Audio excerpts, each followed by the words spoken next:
Здравейте, прекрасни! В това видео ще ви покажа една от най-популярните торти в Обединеното кралство.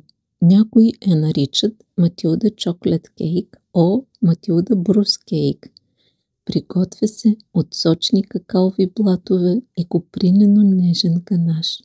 Ще се учудите колко лесно всъщност се приготвя и 100% ще ви стане любима торта за приготвяне и похапване. Ще започнем с ганаша, защото се приготвя от предния ден.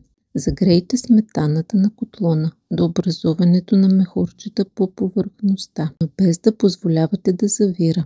Залейте натрошения шоколад с нея и разбъркайте до пълното му разтопяване. Аз използвах блендер, за да си съкратя времето, но и с бъркалка работи също. Покривам ганаша с стреч фолио и прибирам в хладилника. След няколко часа проверих консистенцията и отстрани на купата беше стегнал хубаво, но центъра си беше течен. Разбих го набързо с миксер, покрих с фолио и прибрах отново в хладилник. За приготвянето на блата използвам голяма купа и изсипвам всички сухи съставки в нея.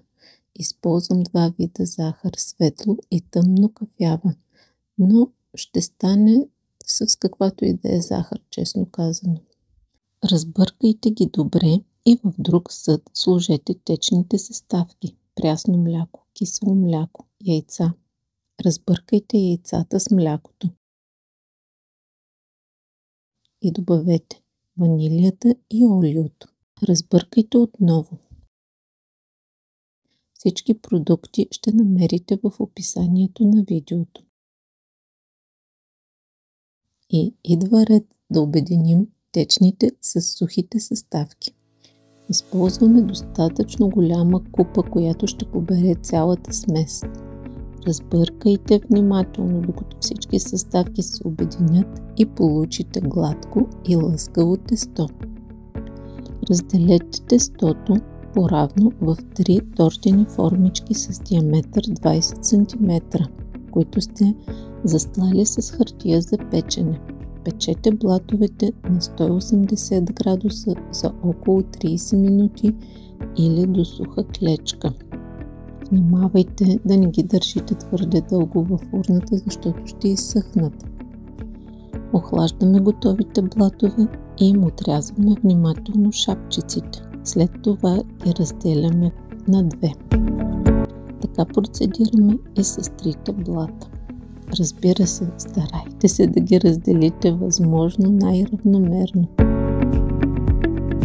Всъщност, блатовете също е добре да ги приготвите от предния ден, за да се ронят по-малко. Ето ги всичките 6 броя. Меки, ароматни и въздушни какаови блатове. Толкова са красиви само. На ганаша направих няколко линии отгоре, за да го разделя горе-долу равномерно между всички блатове и да съм сигурна, че ще ми остане и за покритието на самата торта. Започвам реденето на тортата. Слагам ред блат и ред ганаш. Няма нужда от напояване с сироп. Блатовете са достатъчно сочни. Докато правя това, да поговорим за ганажа. Може да сте срещали различни пропорции шоколад и сметана. 1:1, 1:2 или 1:3. Забележете, че колкото повече сметана сложите към количеството шоколад, толкова по-мек ганаш ще получите и ще трябва да престои по-дълго време в хладилника. При по-малко сметана се получава по-стабилен ганаш и с по-наситен шоколадов вкус. Като си усъвършенствате приготвянето на ганажа, ще можете да го използвате с различни цели в разнообразни десерти. Накрая измазваме самата торта отгоре и отстрани.